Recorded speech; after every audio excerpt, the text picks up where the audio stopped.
අදත් සුපුරුදු විදිහටම අප ඔබ වෙත ලෝක වාර්තාවයි රැගෙන එන්නට සූදානම් වන්නේ.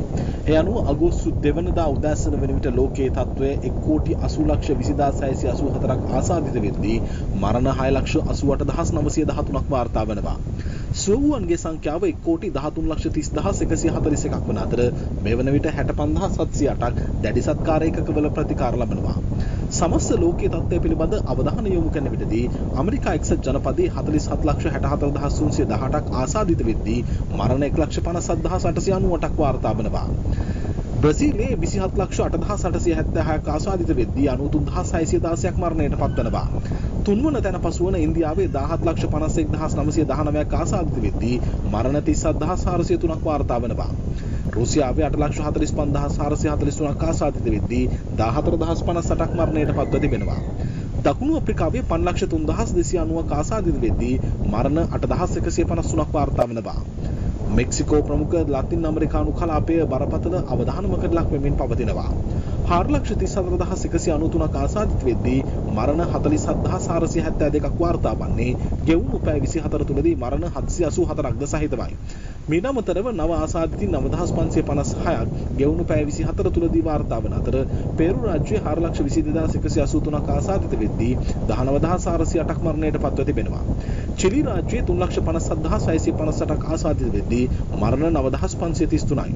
මේ අනුව මෙක්සිකෝ, පෙරු, චිලි මේ කියන රාජ්‍යයන් සියල්ලම ලතින් ඇමරිකානු කලාපයේ බ්‍රසීලයේ ඇතුළුව මේ වන විට මුල් 10 තුල පසුවන රාජ්‍යයන් අතරින් රාජ්‍යයන් 4ක්ම සම්පූර්ණයෙන්ම ලතින් ඇමරිකානු කලාපය තුල වීම තුල මේ වන විට බරපතල අවධානමක් මතුව තිබෙනවා.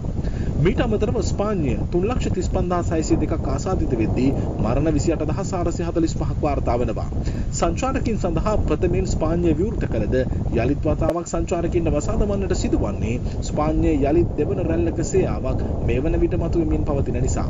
මේ වන විට ලෝක සෞඛ්‍ය සංවිධානයේ ස්පාඤ්ඤය සම්බන්ධයෙන් වැඩි අවධානයක් යොමු කර තිබෙනවා. ඒ අනුව යුරෝපා කලාපය තුල යලිත් වතාවක් වසංගතයේ හිසේස වීමේ අවධානමක් මේ වන විට මතුව තිබෙනවා. ඉරානයේ 3,06,752ක් ආසාදිත වෙද්දී 16,982ක් මරණයට පත්වනවා. කොලොම්බියාවේ 3,06,181ක් ආසාදිත වෙද්දී 10,330ක් මරණයට පත්වනවා. එක්සත් රාජධානියේ 3,03,952ක් ආසාදිත වෙද්දී මරණ 46,193යි. පාකිස්තානයේ 2,78,305ක් ආසාදිත වෙද්දී මරණ 5,951යි. සෞදි අරාබියාවේ ආසාදිතින් 2,77,478ක් වන විට මරණ 2,887ක් වාර්තා වන අතර ගෙවුණු පැය 24 තුලදී නම් ඊට පෙර දවසේදී අඩුම මරණ අනුපාතිකයේ සෞදියෙන් වාර්තා වුණා. දෛනිකව අඛණ්ඩව වාර්තා වුණු මරණ සමගින් සංසන්දනය කරන විටදී ඉතාලියේ 2,47,832ක් ආසාදිත වෙද්දී මරණ 35,146යි. සාර්ථක පාලනයක ඉතාලිය මේ වන විට පවතිනවා. තුර්කියේ 2,31,869ක් ආසාදිත වෙද්දී මරණ 5,710ක් වාර්තා වෙනවා. ජර්මනියේ 2,11,077ක් ආසාදිත වෙද්දී 9,226ක් මේ වන විට වාර්තා වන අතර දෙවන රැල්ලක සේවාවක් මේ වන විට ජර්මනිය තුලින්ද වාර්තා වෙනවා. විශේෂයෙන් ජර්මනිය පිළිබඳ අවධානය යොමු කරන විටදී ගෙවුණු පැය 24ට අදාළව ජර්මනිය තුල අපට වාර්තා වන තොරතුරුත් එක්ක ඔවුන්ගේ වාර්තා වීම 1012ක් ජූලි 31 වෙනිදා ආසාදිතින් වාර්තා වීම සිදු වුණා. 1012ක් දහස ඉක්ම වූ ආසාදිතින් ප්‍රමාණයක් ජර්මනියෙන් දෛනිකව වාර්තා වීම මෙතුවක් දවසක් අප දුටුවේ නැහැ. නමුත් යලිත් වතාවක් හිස එසවෙමින් වක්‍රයේ ඉහළට ගමන් කිරීමක් සිදු වන අතර අගෝස්තු 1 වෙනිදා වන විට 412ක ආසාදිතින් සංඛ්‍යාවක්ද මේ වන විට වාර්තා වී තිබෙනවා. මීට අමතරව මේ මොහොත වන විට ආජන්ටිනාවේ ආසාදිතින්ගේ සංඛ්‍යාව 1,96,543ක් වන අතර මරණ 3,596ක් වාර්තා වෙනවා. ප්‍රංශයේ 1,87,919ක් ආසාදිත වන අතර මරණ 30,265යි. ඉරාකයේ 1,26,704ක් ආසාදිත වන විට මරණ 4,805ක් වාර්තා වෙනවා. කැනඩාවේ 1,16,599ක් ආසාදිත වෙද්දී 8,941ක් මරණ මේ වන විට වාර්තා වෙනවා. කටාර් රාජ්‍යයේ 1,10,911ක් ආසාදිත වෙද්දී මරණ 174යි. ඉන්දුනීසියාවේ 1,09,936ක් ආසාදිත වෙද්දී මරණ 5,193යි. පිලිපීනයේ 98,232ක් ආසාදිත වන විට මේ වන විට පවතින තත්ත්වයේ අනුව 2,039ක් මරණයට පත්ව තිබෙනවා. ඊජිප්තුවේ 94,316ක් ආසාදිත වෙද්දී මරණ 4,834යි. කසකස්ථානයේ 90,367ක් ආසාදිත වෙද්දී මරණ 793යි. ඉක්වදෝරයේ 86,232ක් ආසාදිත වෙද්දී මරණ 5,736ක් වාර්තා වෙනවා. චීනයේ 84,385ක් ආසාදිත වෙද්දී මරණ 4,634යි. ගෙවුණු පැය 24 තුලදී නව ආසාදිතින් 49ක් චීනයෙන් වාර්තා වී තිබෙනවා. ස්වීඩනයේ 80422ක් ආසාදිත වෙද්දී මරණ 5743යි. ඕමානයේ 79159ක් ආසාදිත වෙද්දී මරණ 421යි. බොලීවියාවේ 78793ක් ආසාදිත වෙද්දී මරණ 3064ක් වාර්තා වන අතර නව මරණ 87ක් සහ නව ආසාදිතින් 2004ක් වාර්තා වුණා. මීට පෙර බොලීවියාවේ මලසිරු වලට කරන්නට දෙයක් නැති ප්‍රශ්නයකට මුහුණ දෙමින් පවතින ආකාරයක් අපි ඡායාරූප තුලින් දුටුවා. මේ ආකාරයෙන් ලෝකයේ බොහෝ රාජ්‍යයන් මරණ වාර්තාවෙන්වත් එක්ක ඒවා කළමනාකරණය කරගත නොහැකිව බරපතල ප්‍රශ්නයක පසුවන බව. යුක්‍රේනයේ 71056ක් ආසාදිත වෙද්දී මරණ 1709යි. බෙල්ජියමේ 69402ක් ආසාදිත වෙද්දී මරණ 9845යි. කුවේට් රාජ්‍යයේ 67448ක් ආසාදිත වෙද්දී මරණ 453ක් වාර්තා වෙද්දී විදේශගත ශ්‍රමිකයන් ගෙන්වීම හා සම්බන්ධයෙන් රටවල් 31කට සීමා පනවන්නට කුවේට් පාලන අධිකාරිය තීරණය කළා. ඒ වගේම යම් ආකාරයෙන් පැමිණිය හැකි රාජ්‍යයන් වලින් පැමිණෙන විදේශගත ශ්‍රමිකයින්ද දින 14ක නිරෝධායන ක්‍රියාවලියකට යටත් වීම අනිවාර්ය වෙනවා. මේ වන විට කුවේට් රාජ්‍ය තුලදී තවදුරටත් ඔවුන් තීරණයක් අරගෙන තිබෙනවා PCR පරීක්ෂණ සඳහා ගන්නා අවම මිල කුවේට් දිනාර් 40 සීමාවේ පවත්වා තිබුණා. 35 40 අතර සීමාවල ගාස්තු කිරින් තිබුණද දැන් එය 27 දක්වා කුවේට් දිනාර් 27 දක්වා අඩු කරන්නට මේ වන විට තීරණයක් ගෙන තිබෙනවා.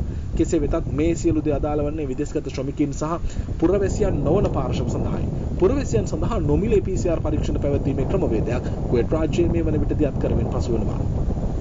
එක්සත් අරාබි එමිරාජ්‍යයට අවධානය යොමු කරන විටදී 60760ක් ආසාදිත වෙද්දී මරණ 351ක් වාර්තා වනවා. කෙසේ වෙතත් එක්සත් අරාබි එමිරාජ්‍යයේ මේ වන විට තාමත් ඉහළ සංචාරකමේ ආකර්ෂණයක් දිනා ගැනීම සඳහා සංචාරකයින්ට සමස්ත රට විවෘත කර තිබෙනවා. නිරෝධායන ක්‍රියාවලියට යටත් වීම අවශ්‍ය නොවන අතර PCR සහතිකය සමග පැමිණෙන සියලු දෙනාටම රට ඇතුළට පැමිණිය හැකියි. ඒ වගේම වීසා ලබා ගන්නා ක්‍රමවේදය පිළිබඳ ඔවුන් ජාත්‍යන්තර ක්‍රමවේදය දැනුවත් කර තිබෙනවා. ඒ වගේම මේ වන විට ගෙවිය යුතු මුදල් මේ සම්බන්ධ සියලු තොරතුරුද මේ වන විට වාර්තා කර ඇති අතර සංචාරකයන් සඳහාද වීසා ලබා ගැනීමේ පහසුකම පවතින රාජ්‍යයක් වෙනවා. යම් ආකාරයෙන් කෙනෙකු ගුවන් තොටුපළ තුලදී ආසාදිත තත්ත්වයකට පත් වූහොත් එවැනි අය සඳහා දින 14ක නිරෝධායන ක්‍රියාවලියකට යටත් වීම අත්‍යවශ්‍ය බව මේ වන විට ඩුබායි පාලන අධිකාරිය දැනුම් දී තිබෙනවා. සිංගප්පූරුවේ 52511ක් ආසාදිත වෙද්දී මරණ 27ක් වාර්තා වනවා. රොමේනියාවේ 52111ක් ආසාදිත වෙද්දී මරණ 2379යි. පෝලන්තයේ 46346ක් ආසාදිත වෙද්දී මරණ 1721යි. බහරේන් රාජ්‍යයේ 41190ක් ආසාදිත වෙද්දී මරණ 147යි. ජපානයේ 35836ක් ආසාදිත වෙද්දී මරණ 1011ක් වාර්තා වී තිබෙනවා. ජපානයේ තත්ත්වය පිළිබඳව ලෝක සෞඛ්‍ය සංවිධානය යම් ආකාරයේ අවධානයක් ගෙවුණු දවස් තුලදී යොමු කර තිබුණා. ඒ අනුව ජපානයේ පිළිබඳ බලන විටදී යලිත් තතාවක් ඔවුන්ගේ වක්‍රයේ ඉහළට එසවීමක් පෙන්눔 කරමින් තිබෙනවා. ජපානයේ මේ තත්ත්වය පිළිබඳ වැඩිදුර විමසා බලන විටදී දෛනිකව සිදුවන ආසාදිතින්ගේ වාර්තා වීම වැඩි වෙනවා.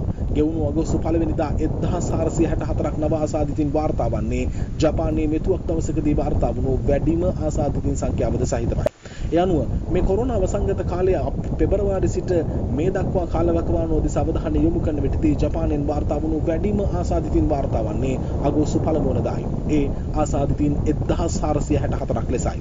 ඒ අනුව ජපානයේද මේ වන විට පැහැදිලි අවධානමකට ලක්ව තිබෙනවා. මොකද මෙතුවක් දවසක් මෙතරම් ආසාදිතයින් ජපානයෙන් වාර්තා වී තිබුණේ නැති නිසා දෙවන රැල්ලක සේයාවන් ජපානය තුළින් දැන් මතුවෙමින් පවතින අවධානම පැහැදිලිවම ප්‍රකාශයට පත් කර තිබෙනවා. එතනින් පසු අපි අවධානය යොමු කරනවා අද දවසේදී තවදුරටත් තොරතුරු ඔබ වෙත සමීප කරද්දී මේ වන විට පවතින තත්ත්වය අනුව අපි ඊළඟට අවධානය යොමු කරන්නේ ඊළඟට අප අවධානය යොමු කරනවා ස්විට්සර්ලන්තයේ ආසාදිත 35412යි මරණ 1981යි. අයර්ලන්තයේ 26109ක් ආසාදිත වෙද්දී මරණ 1763යි. මොරොක්කෝ රාජ්‍යයේ 25015ක් ආසාදිත වෙද්දී මරණ 367යි. කෙන්යාවේ 21363ක් ආසාදිත වෙන විට මරණ 364යි.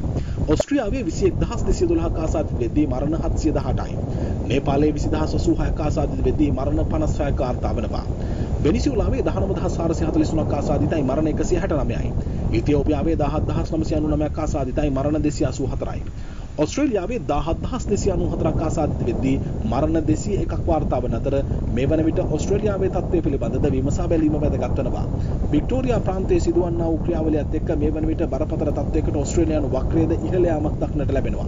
ඒ අනුව ගෙවුණු දවස් පිළිබඳ අවධානය යොමු කරද්දී ජූලි 30 වෙනිදා ආසාදිතින් 721යි, ජූලි 31 වෙනිදා ආසාදිතින් 602යි, අගෝස්තු 1 වෙනිදා ආසාදිතින් 377ක් ඔස්ට්‍රේලියාවෙන් වාර්තා වීම සිදුව තිබෙනවා. ඔස්ට්‍රේලියාව යනු මේ ආකාරයෙන් ආසාදිතින් වාර්තා නොවුණු රාජ්‍යයකි. නමුත් මේ වන විට දෙවන රැල්ලක අවධානමක් සහ මෙල්බන් ලොක්ඩවුන් එකක් ඒ වගේම තවදුරටත් ලොක්ඩවුන් කිරීමේ අවශ්‍යතාවයත් ඕස්ට්‍රේලියාව තුළ මේ වන විට පැන නැගී පවතිනවා. ඒ වගේම විදේශගත සිසුන් පැමිණීම හා සම්බන්ධයෙන් දැඩි තීන්දුව తీරන ගැනීමට මේ වන විට ඕස්ට්‍රේලියාව සූදානම් වෙනවා. 3. ඉන්පසු කැමරුන් රාජ්‍යය පිළිබඳ අවධානය යොමු කරද්දී 17255ක ආසාදිත වෙද්දී මරණ 391ක් වාර්තා වී තිබෙනවා. දකුණු කොරියාවේ ආසාදිතින් 14366යි මරණ 301ක් වාර්තා වෙනවා.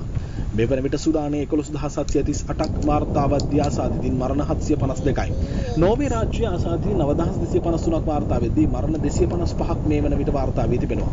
මැලේසියාවේ 8985ක් ආසාදිත වෙද්දී මරණ 125ක් වාර්තා වෙනවා.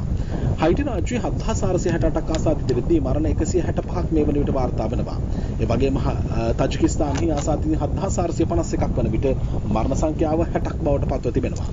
ෆින්ලන්තයේ 7443ක් ආසාදිත වෙද්දී මරණ 329ක් වාර්තා වෙනවා. මේ වන විට ලෙබනන්හි 4730ක් ආසාදිත වෙද්දී මරණ 61ක් වාර්තා වී තිබෙනවා. ග්‍රීසියේ 4587ක් ආසාදිතයි මරණ 206යි. මාල්දිවයිනේ 3949ක් ආසාදිතයි මරණ 17ක් වාර්තා වී තිබෙනවා. සිම්බාබ්වෙහි ආසාදිත 3659යි මරණ 69යි. හොංකොංග්හි ආසාදිත 3998යි මරණ 33ක් වාර්තා වී තිබෙනවා. ශ්‍රී ලංකාවේ 2815ක ආසාදිත වෙද්දී මරණ 11යි. 2439ක් සුවය ලබා දී 365ක් ඇක්ටිව් කේසස් පවතිනවා. 1,60,226ක් මේ වන විට ශ්‍රී ලංකාවේ පරීක්ෂණ සිදු කර තිබෙනවා. මීට අමතරව රුවන්ඩාවේ ආසාදිත 2042යි මරණ 5ක් වාර්තා වෙද්දී අප අවධානය යොමු කරමු නවසීලන්තයට 1565ක ආසාදිතයි මරණ 22ක් වාර්තා වී තිබෙද්දී නව ආසාදිතයන් තිදෙනෙකුගේ වුණු දවස තුළදී හඳුනාගෙන තිබෙනවා. ජෝර්දානයේ 1208ක් ආසාදිතයි මරණ 11ක් මේ වන විට වාර්තා වී තිබෙනවා. ඒත් එක්කම අප විශේෂයෙන් අවධානය යොමු කරනවා මේ වන විට ලෝකයේ තුල වෛරසය පාලනය කිරීමේලා සුවිශේෂී කාර්යභාරයක් සිදු කරමු රාජ්‍යයන් රැසක මරණ වාර්තා වීම සිදුව තිබුණා. ඒ අතරින් වියට්නාමයේ ප්‍රධාන රාජ්‍යයක් බවට පත් වුණා. වියට්නාමයේ දැන් රට අභ්‍යන්තරයේ වෛරසය පැතිරීම හා සම්බන්ධ අවධානමකට ඔවුන් මුහුණ දී තිබෙනවා. නව ආසාදිත සමස්ත සංඛ්‍යාව 590යි. මරණ 3ක් වාර්තා වෙද්දී 373ක් සුවයලා තියෙනවා. 214ක් ඇක්ටිව් කේසස් මේ වන විට වියට්නාමයේ පවතිනවා. මේ තමයි සමස්ත ලෝකයේ තත්ත්වය. අප තව දුරටත් ඔබ වෙත තොරතුරු ගෙන එනවා. අපව සබ්ස්ක්‍රයිබ් කරන්න. ලෝකයේම තොරතුරු රැගෙන එන එකම YouTube නාලිකාව ශ්‍රී ලංකා ට්‍රූත් පමණයි.